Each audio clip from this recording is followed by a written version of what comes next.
రేవంత్ రెడ్డి పాలనలో రైతులు తీవ్రంగా ఇబ్బంది పడుతున్నారని బీఆర్ఎస్ వర్కింగ్ ప్రెసిడెంట్ కేటీఆర్ విమర్శించారు.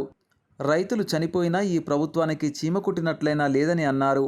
మంచిర్యాల జిల్లా లక్సెటిపేటలో నిర్వహించిన బీఆర్ఎస్ రైతు సదస్సులో ఆయన పాల్గొన్నారు.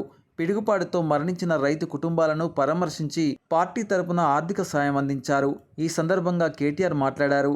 కాంగ్రెస్ పాలనలో యూరియా కష్టాలు, కరెంటు కోతలు, సాగునీటి అవస్థలతో రైతులు ఇబ్బంది పడుతున్నారు. కేసీఆర్ పాలనలో నిరంతరం విద్యుత్, సమయానికి రైతు బంధు అందేవి. వ్యవసాయంలో పంజాబ్ను తలదన్నే రీతిలో తీర్చిదిద్దారు.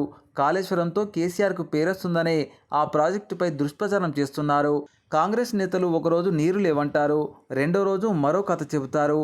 ఇది కాలం తెచ్చిన కరువు కాదు, కాంగ్రెస్ తెచ్చిన కరువు అని అన్నారు. సీఎం రేవంత్కు రెండే తెలుసు, ఒకటి ఓట్లు, రెండు తిట్లు. రైతులకు బీఆర్ఎస్ అండగా ఉంటుందని, ఎవరు ఎలాంటి వారో తెలుసుకోవాలని కేటీఆర్ ఈ సందర్భంగా చెప్పుకొచ్చారు. మరి ప్రస్తుత కాంగ్రెస్ ప్రభుత్వ పరిస్థితి బాగుందా, అంతకుముందు కేసీఆర్ ప్రభుత్వ పరిస్థితి బాగుందో మీ అభిప్రాయాన్ని కామెంట్ రూపంలో తెలియజేయండి. మరిన్ని ఎన్నో ఇంట్రెస్టింగ్ అప్డేట్స్ కోసం తప్పకుండా మన ఛానల్ని సబ్స్క్రైబ్ చేయండి. Thank you for watching.